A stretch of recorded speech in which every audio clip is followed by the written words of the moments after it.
দেখুন, রাজ্যের মুখ্যমন্ত্রী স্পন্টেনিয়াসলি কন্টিনিউয়াসলি ক্রমাগত মিথ্যে কথা বলে চলেছেন আরজি কর কাণ্ডে। এটা অবশ্য তার চিরন্তন অভ্যেস। কেউ তাকে হ্যাবিচুয়াল বলেন, কেউ তাকে জেনেটিক্যাল লায়ার বলেন, আমি বলি না। তিনি মানুষকে বোকা ভাবেন না, তাও নন। তিনি আসলে একটি হিপনোটাইজ করেন, মানুষকে বশ মানিয়ে রাখেন। রাত 2টোর সময় উঠে বলেন এই এখন দুপুর 2টো।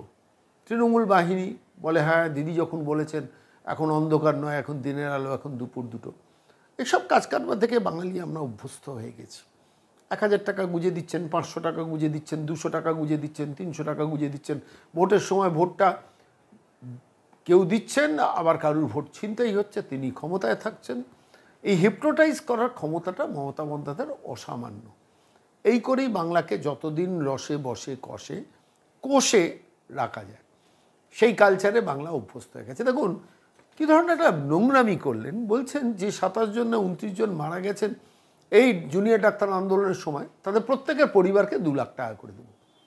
আপনি ভাবতে পারছেন অঙ্কটা কি? যে পরিবারগুলোর প্রিয়জন মারা গেছেন এই আন্দোলনের সময়, তাদের প্রত্যেককে 2 লাখ টাকা করে দেবো। আবার সে টাকা বার করেছেন, প্রচুর টাকা তো।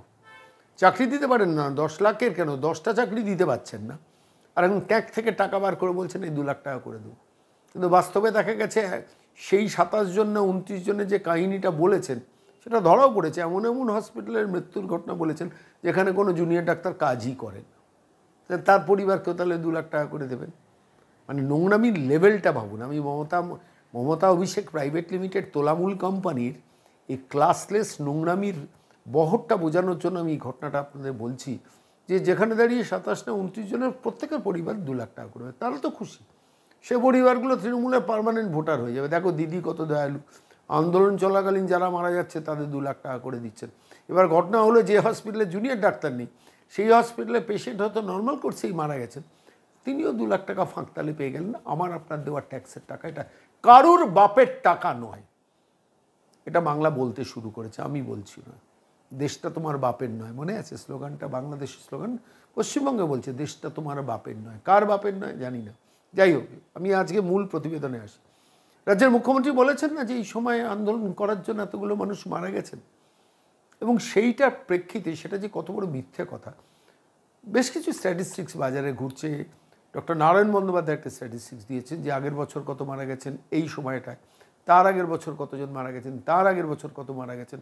মানুষ প্রশ্ন করছে যে সেই সময় তো জুনিয়র ডাক্তারদের আন্দোলন ছিল না, তাহলে সেই মানুষগুলো মারা গেল কী করে? এবারে 22 জন 24 জন 29 জনের গল্প বলা হচ্ছে, কিন্তু এই যে মানুষগুলো মারা গেছেন, এই মানুষগুলোর মৃত্যুর জন্য এই আন্দোলন দায়ী। এই যে নোংরা ন্যারেটিভটা তৃণমূল কংগ্রেসের নিজস্বতা, এটা বাংলার মানুষ কিন্তু বুঝতে পেরেছেন যে নোংরামিটা তিনি করছেন। আন্দোলনকে দাগিয়ে দেয়, দেখো তোমার পরিবারের লোকটা মারা গেছে, ওই কারণে মারা গেছে।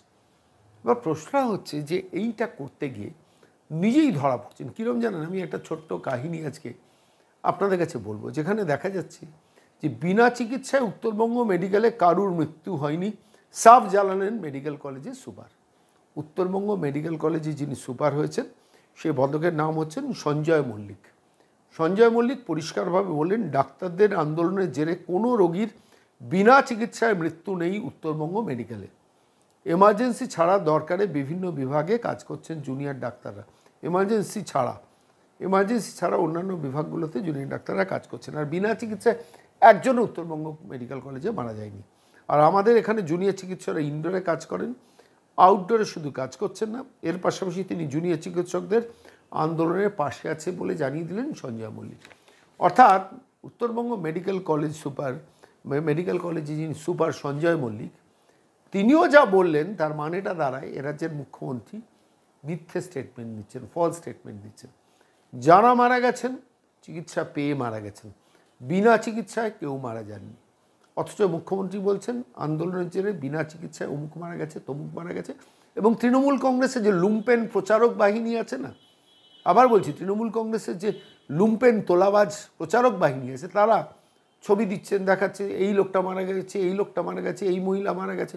আমি দেখছিলাম কোথাও একটা প্রেস কনফারেন্স পর্যন্ত করতে বসিয়ে দিয়েছেন।